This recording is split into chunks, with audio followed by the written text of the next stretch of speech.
The United States is currently conducting strategic malpractice to such an extent that our national security is being unnecessarily put at risk. With American actions in both the Russia-Ukraine war and the Israeli-Hamas war, our actions are so disconnected from reality as to be incomprehensible. It's just shocking to what we're doing. It's hard to even come to grips with just how bad our actions are and how literally disconnected from ground truth reality they are. All of this is putting us into a position to where we face the real potential through a series of lies, intentional distortions, and shockingly bad analysis that we are facing a strategic defeat for our country, or worse, a war. We could literally get sucked into a war that we should never fight and that is not in our interest at all. Right now, the situation is that there is no path on these two major issues, and we could talk about the China-Taiwan issue because it falls into the same kind of category, but it's not as acute right now because of things that are going on the ground. But there is no path that our government right now is on where we come out on top, where America is strengthened and secured. We must make some major changes right now, or there is the high probability that something very bad happens to our country. And that is just hard for me to understand. As I was talking to Gary before we went on the air here, I just turned 61 years old, and I've gone through the Cold War. I fought in the Cold War. I fought in wars in Iraq, in Afghanistan. And I've been doing this for a long time. I've been going on television talking about foreign policy issues for 6 or 7 years now. And I am shocked at the degradation that I've seen in the country over the last maybe 10 or 12 years, but over the last year especially.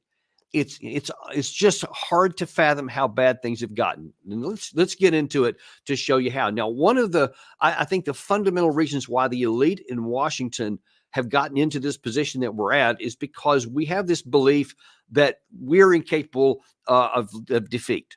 We can do anything that we want because we want to.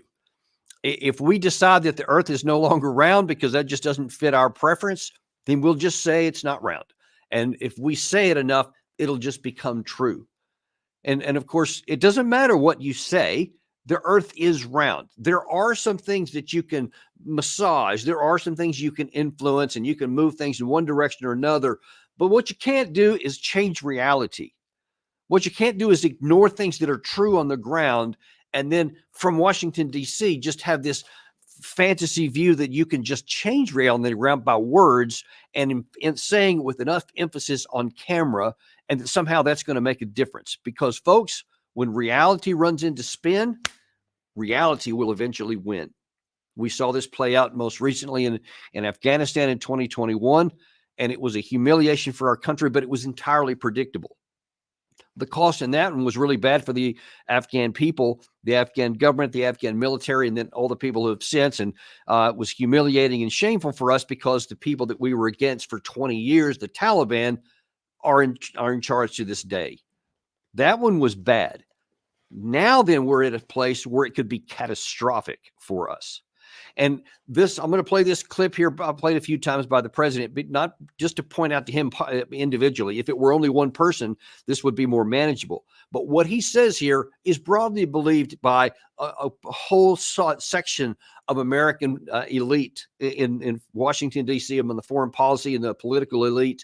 And this doesn't matter, Republican, Democrat, they all follow this. Many people agree when President Biden says this thing.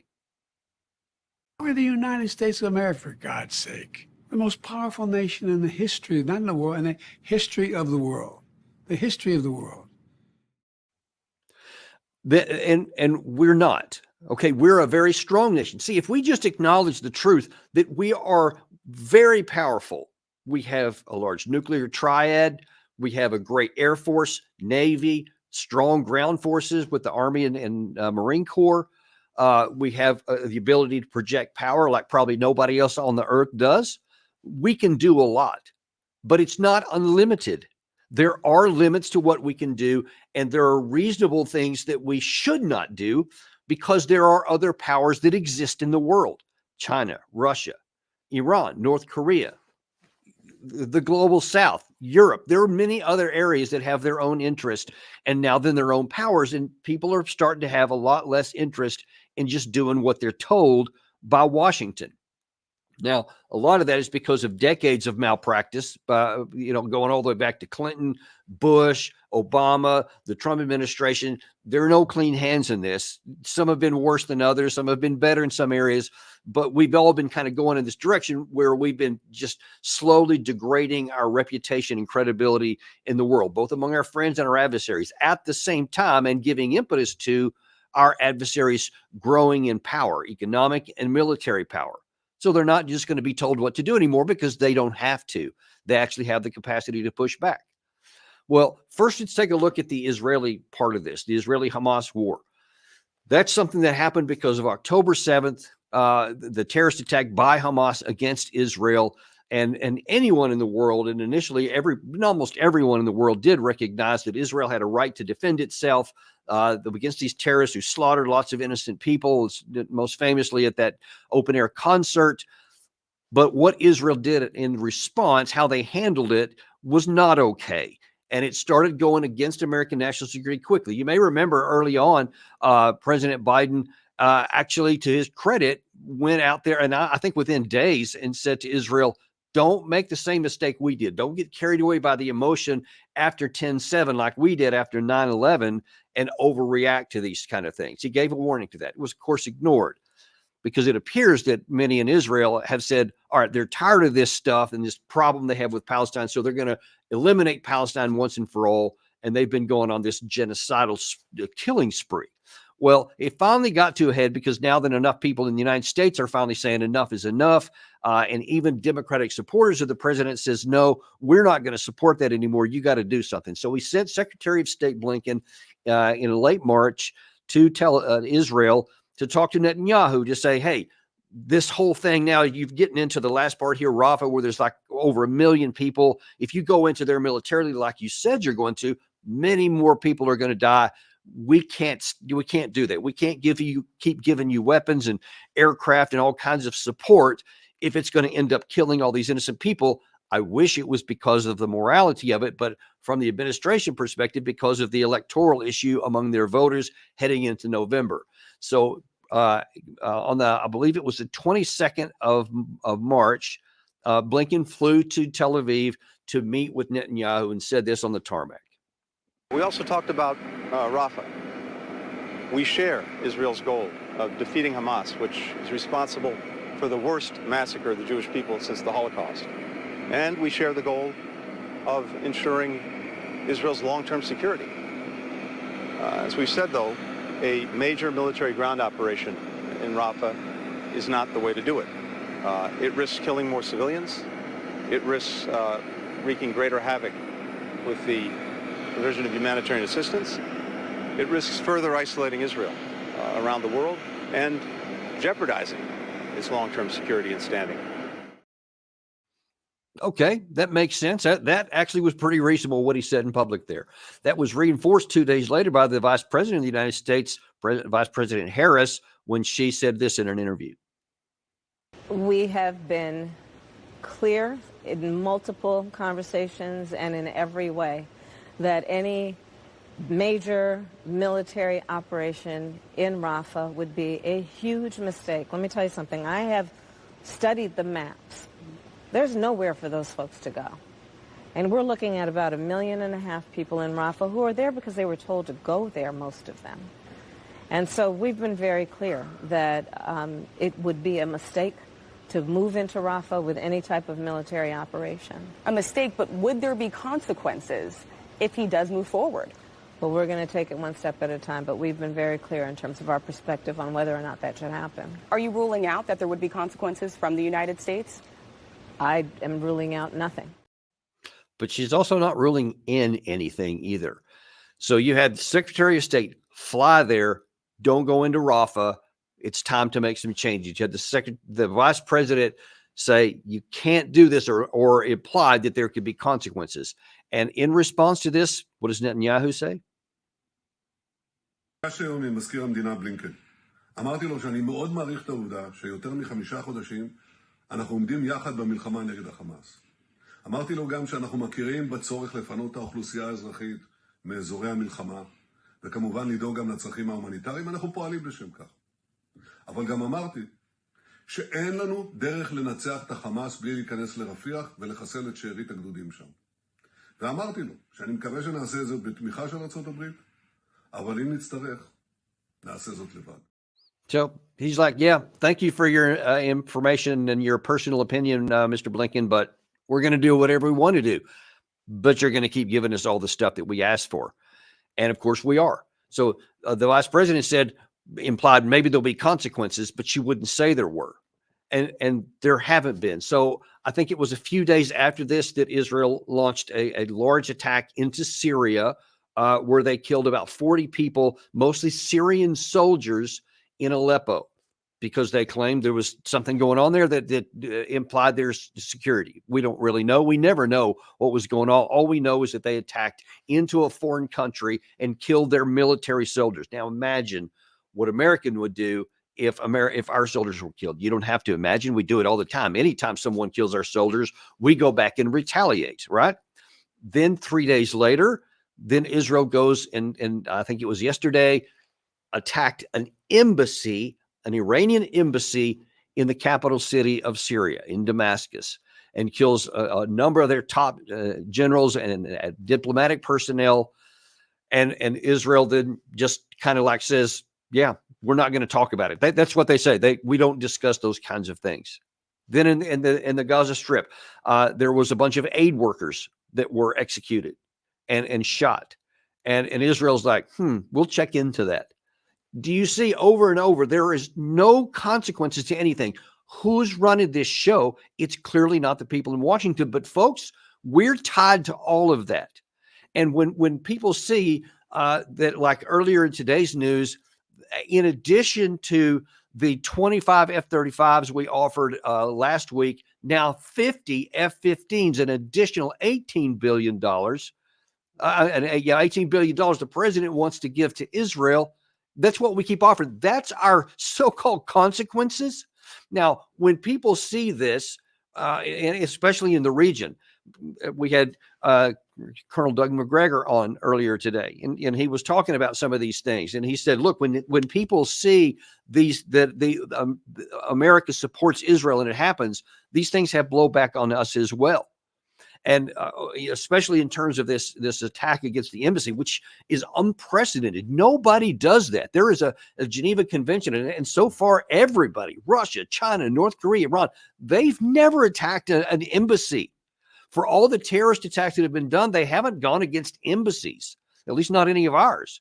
But now then here, our ally has gone after embassy. Now, Iran, just hours ago, I saw in some of the Middle Eastern media, is saying that they're going to go and make a retaliation.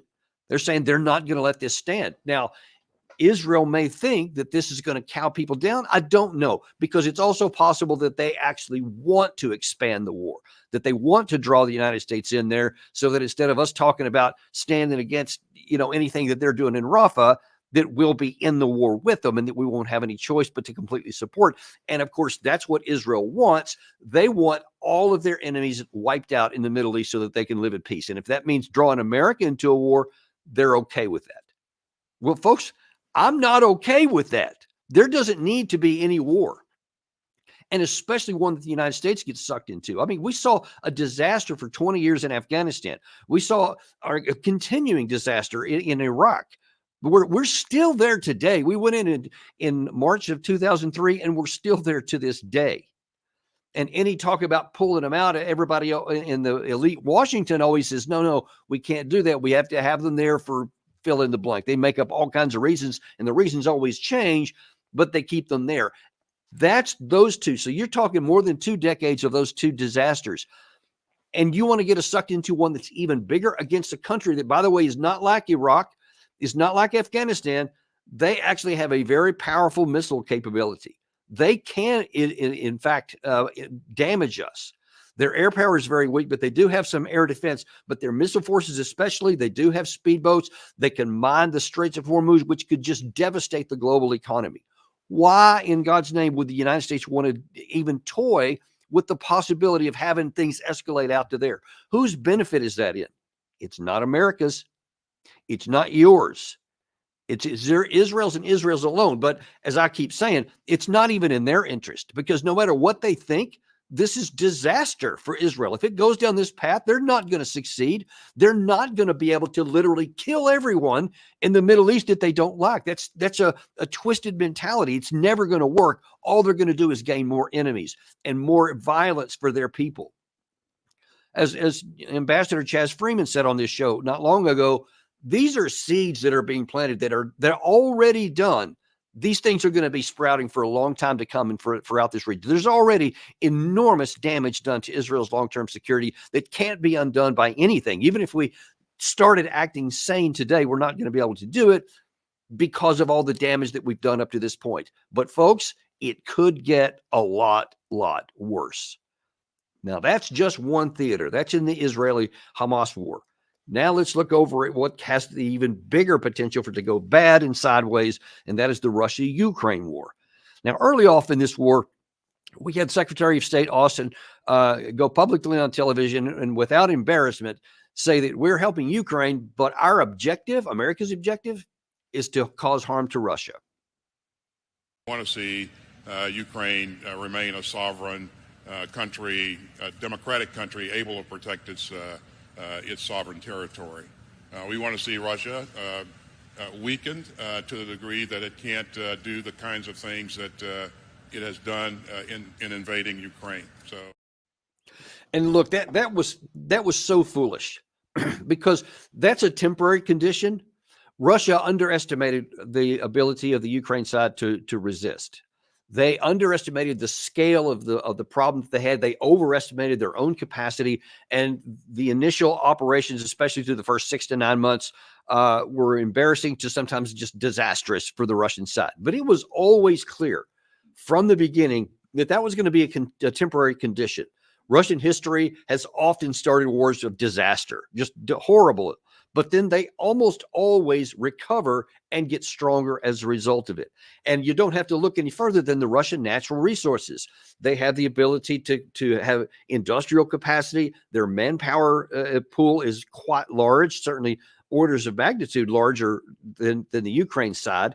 And they have the knowledge and experience of a larger troop force to begin with. And their training capacity is bigger. Their intelligence, literally everything you want to look at showed that they had the capacity to absorb these huge losses that they had and to recover and to get stronger. So if your objective is to weaken Russia, it's ironic that we had a chance to do that. If we had encouraged and insisted that Ukraine make a negotiated settlement in March, April of 2022, Russia would have exited weakened because they had already lost literally hundreds, if not thousands of armored vehicles, thousands of troops. They were embarrassed. They had not yet mobilized, so they hadn't replaced a lot of these losses. Russia would have been weakened for a long time to come, and Putin would have taken a hit among his people because they would have saw that you didn't really succeed in anything here and it came at enormous cost. And who knows what would have happened in the presidential election if things had stayed where they were. But they didn't. Instead, we continued on and we pressed even harder and refused to have a negotiated settlement. And then we started saying, you know what? This is where the spin parts comes into, and where I talk about the intentional deception that we inflict on our own people, by the way, on you. Let's be clear on this. This is intentional misinformation by the U.S. government against you, because you've heard it many times on regular media and here on this channel about how the Russia's attack was unprovoked. The Russian military has begun a brutal assault on the people of Ukraine. Without provocation, without justification. Russia's invasion of Ukraine is an unprovoked war of aggression. Russia's unprovoked, unwarranted war on Ukraine has kicked off a humanitarian crisis. We are united in condemning the Kremlin's unprovoked aggression. Це злочинна та неспровокована агресія Росії проти нашої нації. Ukraine is facing a barbaric, unprovoked military assault. Putin's latest attack on Ukraine was premeditated and totally unprovoked. He rejected repeated efforts at diplomacy. We are not going to boost any security agreements or start any security agreements with the government of Russia, a government that we have seen invade one of its neighbors unprovoked. Only it wasn't unprovoked. Now, you can make an argument that Russia shouldn't have attacked and that the provocations were not high enough for that. That's an argument that's valid to have. But you can't say it was unprovoked and totally premeditated, because that's what they want you to believe. The point being that Russia is this evil person that you can't have any negotiations with. I've seen so many on the news actually claim that Russia has rejected any kind of negotiations, and they don't even want peace. All they do is want to fight. Well, that's not true. As a matter of fact, it was the West, not Russia, that from 2015 on in the Ukraine situation said, here's this Minsk agreements that we signed. But then later the German and the French leaders admitted that they never intended to agree by those terms. They just wanted to help Ukraine buy time. Then in March 2021, after Zelensky had been elected president, he signed a decree that called for the return of the occupied territories in the Donbass and Crimea. And of course, that's always been a major red line for Putin. And that's when he started building up power. The next month, Ukraine said that they would consider going to war in April of 2021 to take back these territories. That wasn't Russia threatening war. It was Ukraine threatening to go to war to take these areas back. So Russia then continued to say, hey, we're not going to do that. So they had this big buildup, and it lasted through the rest of the year. And then, as you know from some of our shows you've probably seen, in December 2021, Putin offered another opportunity of negotiated settlement. It was not as good as the terms of the Minsk, but it was pretty good by this time, and it centered on neutrality by the Ukrainian side. That's what they needed. Neutrality would stop it. You had Stoltenberg admit earlier or toward the end of last year that Putin told them, there wouldn't be a war if you'll declare neutrality and there will be no NATO for Ukraine. He said, no, we're not going to do that. And then in January, I think it was December, Stoltenberg emphatically went out and told, in very defiant language, that the West was still going to bring in Ukraine and Georgia into NATO. And it appears then that Russia just said, then there's no point in anything else. And then that war was launched. Then very shortly after that, they had the negotiated settlement possibilities in Istanbul in March and April of 2022. Again, Putin was willing to negotiate, wanted to negotiate, and we rejected it. And now we are where we are. So whatever you want to say about the war, what you can't say is that it was totally unprovoked. But that's what our government keeps telling you. They're lying to you to make you think that the war is justified. It's not. What we need to do is end it.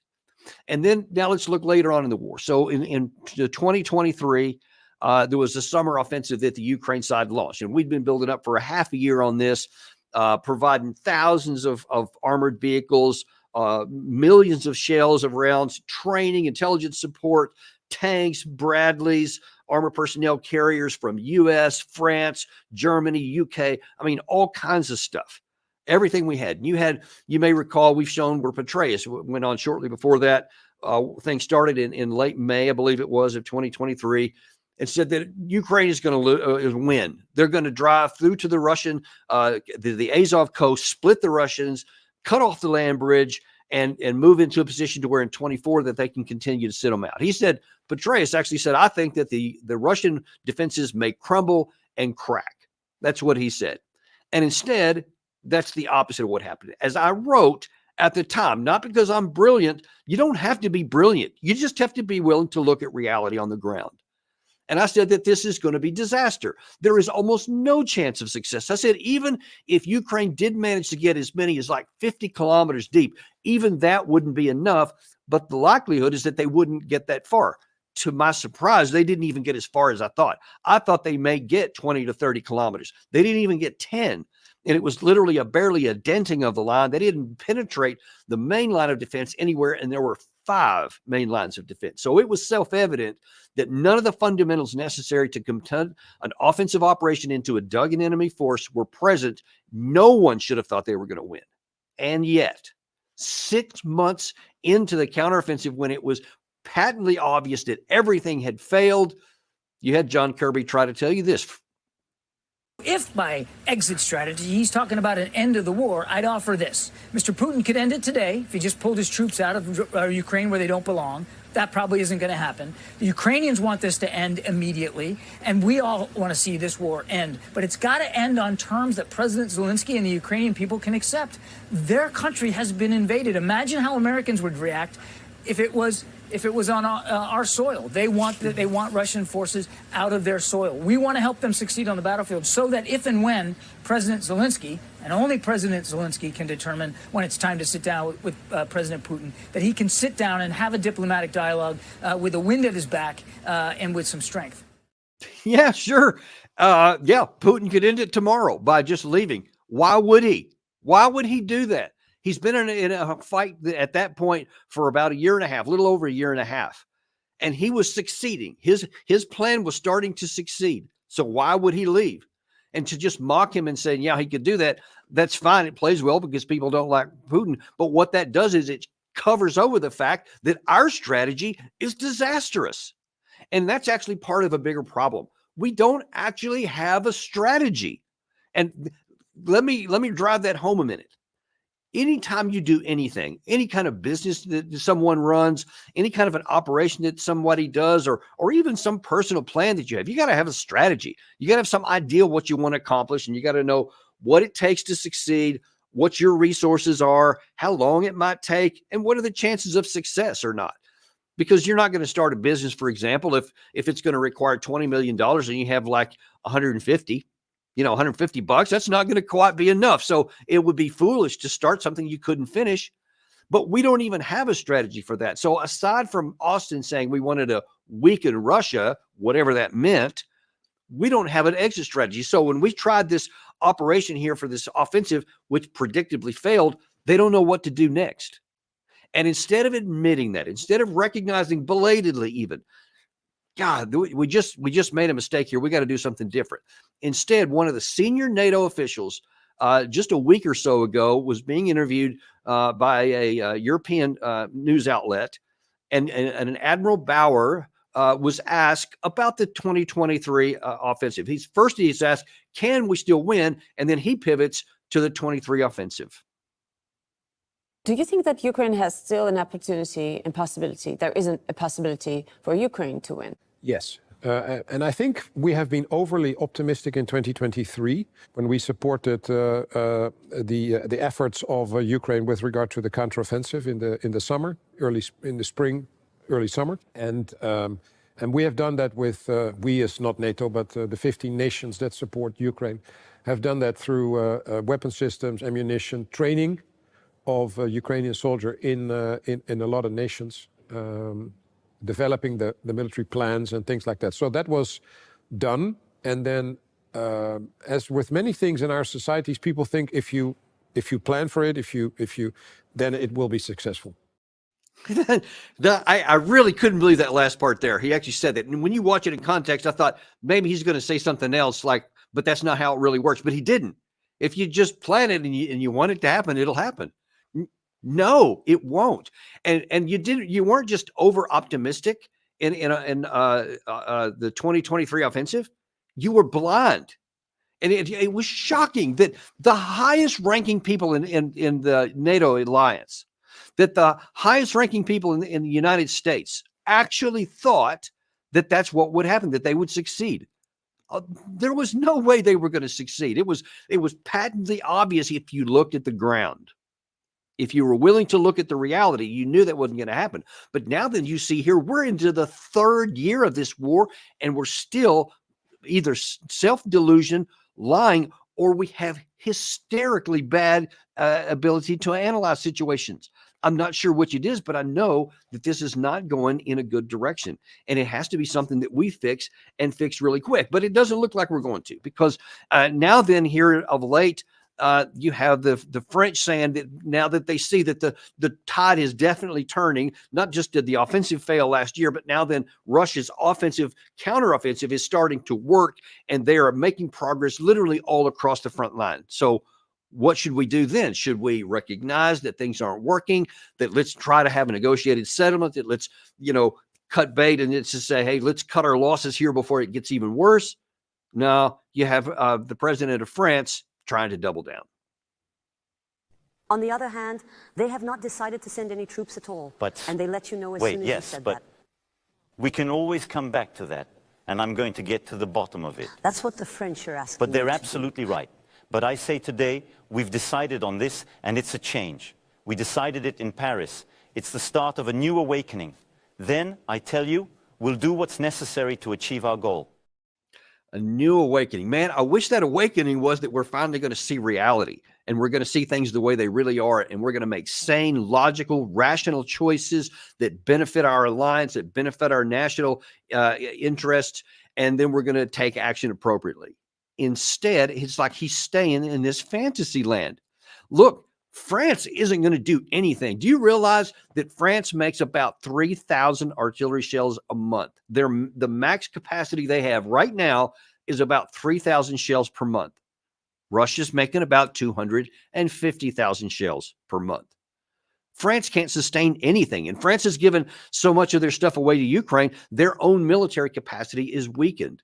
They literally can't get into a war with Russia. It would be suicide to do, which means it's possible that they will. But look, Putin is not going to just sit passively by and let this happen. If France takes foolish action like that, or if Poland does, because Poland's also talked about possibly moving troops into the western part of Ukraine, Putin's not going to sit passively by. This is what he said in late February, very bluntly. They're talking about the possibility of sending NATO military contingents to Ukraine. But we remember the fate of those who once sent their contingents to our country. But now, the consequences for possible interventionists will be much more tragic. We also have weapons. They know about this. As I just said, we also have a weapon that can hit targets on their territory. And they should understand that what they're doing now, trying to scare the whole world, it does risk a conflict with nuclear weapons, which means the destruction of civilization.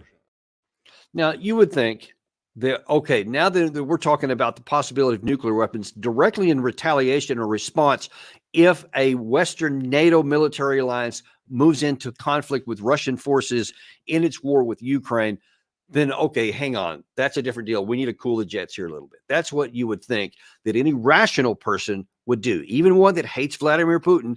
It's rational to say, okay, let's don't push the guy to where he feels like he has a need to use nuclear weapons, especially because we know that's in their doctrine. They use tactical nuclear weapons as a matter of thought. It's not an irrational thing. It's actually part of how they consider doing national level operations. What does America think about this? What is one of America's most accomplished generals, a 3-star retired general who once led the U.S. Army in Europe? What does he say? Because a lot of people listen to him. He's on shows and television channels all the time. Ben Hodges says, yeah, don't worry about it. I think there is almost zero chance that he would use a nuclear weapon. First of all, he doesn't have the trump card. We're a nuclear power also, and he understands that. I think that the Kremlin recognizes and accepts President Biden's warning of catastrophic consequences should they use a nuclear weapon. Have you ever stopped to think just for a second the irrationality of what he said there and why he thinks that Vladimir Putin should listen to the warnings of Biden that he has a nuclear retaliation, but we shouldn't listen to the warnings of Putin that he has nuclear weapons and would use them? It's irrational. And now, thank God, he's out of power. He's just a civilian now. He has no power or anything else, but he does have influence and people listen to him. And that kind of just twisted mentality and the inability to see things the way they are afflicts our political class as well. So let me show you just a couple of scenes, one from a Republican, one from a Democrat, because like I told you, this is not an R or a D thing. This is an elite thing, and they both have the same sickness right here.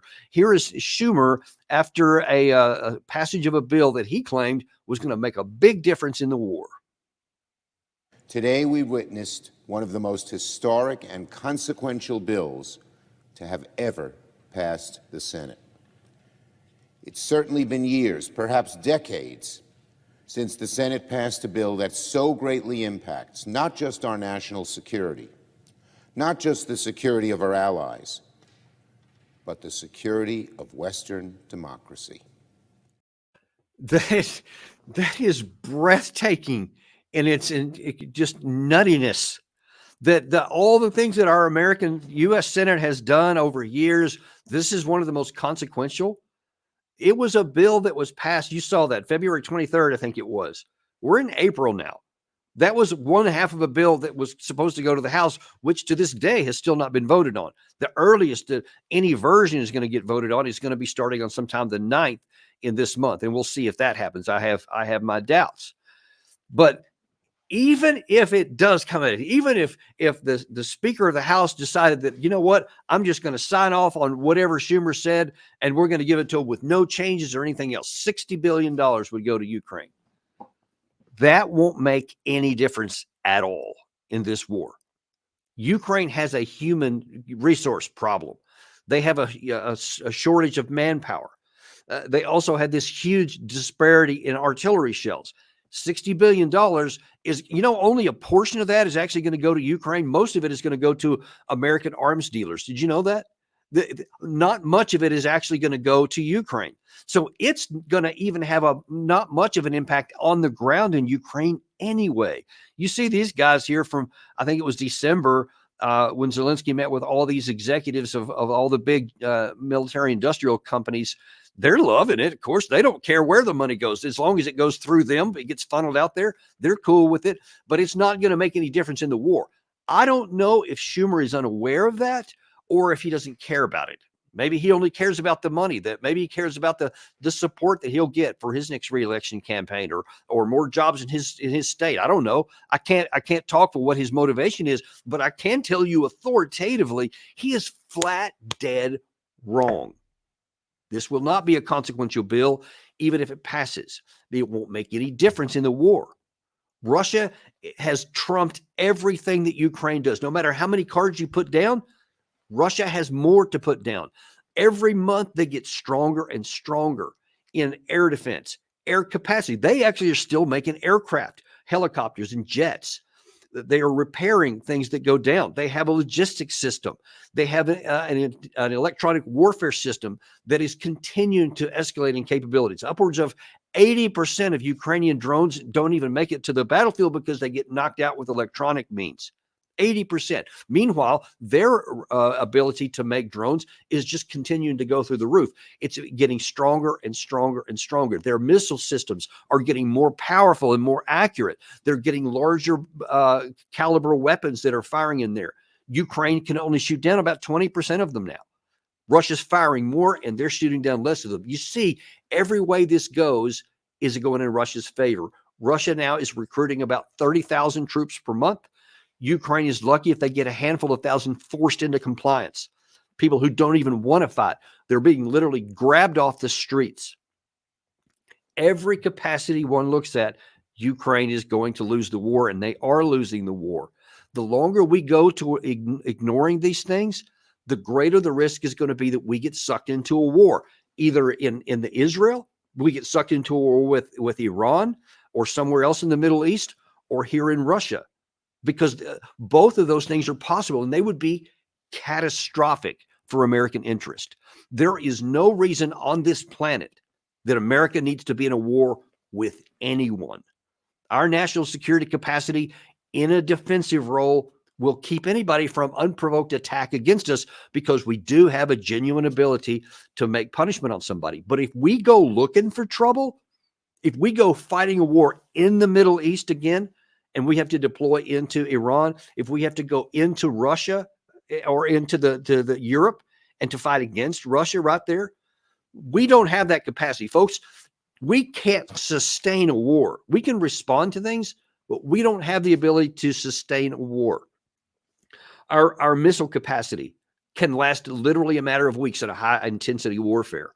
We don't have enough artillery shells. We've given millions of them away. Our capacity to produce new ones we're trying to ramp it up, but it's very slow. It's only going to be, I think, 85,000 per month by the end of the year, which is nowhere near enough to sustain a war for us. Forget about helping Ukraine. They wouldn't even know. Ukraine or Israel wouldn't get anything at that point. We wouldn't even have enough. And then, of course, you have problems with recruiting. You have problems with we've been training in the wrong kinds of things. There's some weakness in the force. We cannot fight a sustained war right now. And of course, I told you at the beginning, we could go and even talking about the issue with the China-Taiwan issue. And if we get sucked in there, we're in a world of hurt then. And that's assuming it doesn't go nuclear anywhere. Just conventionally, we would be just gashed. Why would anyone want to toy with having American soldiers who signed up to defend our country go and fight on behalf of Israel in a war against Iran that we don't even want to fight, that we have no business fighting at all, and nothing to gain, everything to lose, nothing to gain, and even worse in Russia, because it could go nuclear. Why is it that our country is stocked at the top of with the elite class with people who are lying to you, who are intentionally deceiving you on things, or have just catastrophically bad analysis capacity? It's hard to say in any category which of those things are in these given areas, but they're all at play and to our risk.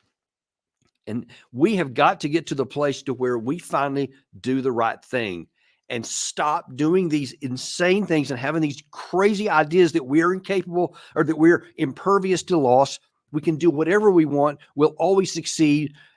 And that we can just say whatever we want and it'll happen, because it's not. We live in a world where you have to make trade-offs, where you have to say, all right, let's do a balance of power. Here's how many Russia has. Here's how many China has. Here's what the issues are in the Middle East. Here's our resources. Here's our capacities, our strengths, our weaknesses. All right, here's what we can do. This would benefit our country. This may be right on the edge. So let's think about whether we should do it. This stuff right here, there's no upside, so I'm not going to do that. That's common sense. That's just basic analytic capability. Most normal people do that every day in whatever their sphere of life is. But our leaders of our country aren't doing any of it. And they are putting us more and more into a risk where we could face a catastrophic war somewhere that can have only downside. And as I said at the beginning, we're on a path right now where there is no upside for us. There is no path. There is no outcome that we're seeking in either of these two areas where America ends up in a stronger place. None. But right now, the more likelihood outcome, if we can avoid war with Russia, is that Putin ends up stronger than he was before February 2022. And people's heads are going to explode in the NATO and in Europe. And they're already terrified, talking about we're in a pre-war position. And even after this is over, they're going to start getting ready for another war.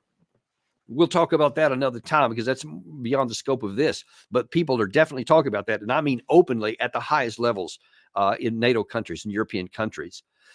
That is insane. We should be working diplomatically to lower tensions, to escalate economic opportunities, to escalate freedom for people to be able to live in peace. That's how you avoid war. That's how you have a high quality of life. That's how you have a good future. These things aren't that hard, but it requires a major mental change from what we've been doing. And let me tell you what we should be doing. If I were the president right now, or if anyone who's sane were president right now, what they would say is, all right, here's what we're going to do. First of all, in the Israel-Hamas war, we're going to tell Israel that you are your own sovereign country. You make your own choices, Netanyahu. You are right. If you want to go it alone, that's your prerogative. You can do that. You're not going to do it with my bombs. You're not going to do it with our intelligence. You're not going to do it with anything of ours. We are not going to help you at all because you are pursuing a policy that is antithetical to our interests, to our values, and you're putting our security at risk by your reckless actions across the Middle East. And we're not going to support it anymore. Now, if you want to dramatically change your course and contain this war here and use targeted operations to go specifically and only after Hamas, which will take a lot longer, and protect the population, which is in our interest as well, and seek a two-state solution, then we'll help you. But that's the conditions. That's what we should tell them in all love, tough love, because we support Israel. I have for a long time, my whole life, and still do, the Israeli people. I want the Israeli people to have peace and security. I also want the Palestinian people to have peace and security, and both can as long as changes are being willing to be made. There's no easy path. And because of the damage already done, really by both sides, it'll be a generational issue. But we can start that path. But we can do so in a way that preserves peace, or at least stability, for both sides right now. And America can help bring that about by saying we're going to use our leverage and saying you're on your own if you want to do it. And I promise you, Israel doesn't have the bombs and the ammunition and the industrial capacity to sustain a long term, especially to fight a pointless war with Iran without us. They can't do it. That's what we should do. And if Israel wants to continue to act crazy at the government level, we can't stop them from that. But we can say we're not going to get ourselves sucked into a war. I'm not going to lose one American soldier in a fight for somebody else's benefit. That's what we should do. Next, let's go to the Russia-Ukraine war. We should go back to February or March, April of 2022 and say, let's see what we can get done here. We should tell Zelensky right away, the funding for offensive operations is off the table. There is no possibility that we're going to hold for 2024 so that you can go on offense in 2025. If you want to do that, again, you're a sovereign country. You can do whatever you want. You won't do it with any of our help. Now, that may sound cruel. It's not. That's actually the wisest, sanest course we could do. We can say, we will support you, and we will even give you more support and ammunition and weapons to hold the current line so that you can negotiate from a position of some kind of, influence. It's already decisively in Putin's affair, in his side, but you can help increasing the cost to him to give him incentive to want to make some negotiations and some settlements that actually are beneficial to you. The bottom line is still possible to have an independent Ukraine that can conduct its own foreign policy and having a relations economic with the West and have a future. That's still possible if we are the strong and say we're going to start doing what makes sense and what's realistically possible. It is still really hard given the late hour and the fact that Russia now is on the move, and there's no guarantee they would accept even a negotiated settlement. They may push for outright victory. I hope they don't, but if they do, we can still help Ukraine defend itself to raise the cost to increase the incentive for Russia to want to negotiate. But if they don't, we have to strengthen the western border of NATO so that Putin doesn't have any fantasies about trying to come in there, which he can't because he doesn't have the capacity. So we actually can be safe. America and NATO can be safe because Russia doesn't have the capacity to make good on this and let the whole eastern flank do what they've been talking about, increase their national defense spending as individual nations to defend themselves, and Russia's not going to go in to attack them. They're not going to. That's what we should do.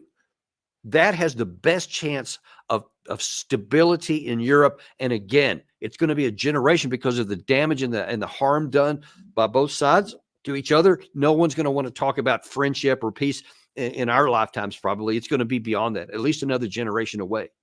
But we can start on that process. That's realistic. That's doable. With the resources we have, Russia has incentive to stop the war. We have incentive to stop the war and start the slow, painful process of rebuilding. Because, folks, when this war is over one way or other, Russia's not going anywhere. Europe's not going anywhere. Everybody's going to have to learn how to live together in peace, in some kind of relationship together. That's always happened. All wars are like that. They eventually end. People have to learn how to get along with each other. Look at us in Vietnam. We fought that stupid war for 10 years, and now we have good relations with Vietnam. That kind of thing is possible in a generation from now. The sooner you start on that, the better it's going to be for everybody. That, folks, is what we need to do. That is how we can bring stability to these chaotic situations to prevent war from breaking out in any of these cases. Now, that's what if I were put in charge today, that's exactly what I would do. But there's so much volatility right now, and we still have all these same people in charge. And like I said at the outset of this, Iran is saying today that they're going to have some kind of big retaliation, and God only knows what's going to happen after that. There's going to be a lot of possibilities for something bad because I can't imagine that Iran's going to back down. I can't imagine they're going to allow their embassy to be blown up in the capital city of another country and not take some sort of really big action in return. We'll see. We'll see how it works out. But you can count on us because we are unintimidated and uncompromised. I don't care if anybody likes or doesn't like these suggestions. These are realistic. This will help our country and it will help our allies. This is realistic. These other things that our country is doing are not. That's what you need to know. And that is your deep dive for today. Thanks for liking and subscribing. Please share this with your friends, and we will look forward to seeing you on the next episode of Daniel Davis Deep Dive.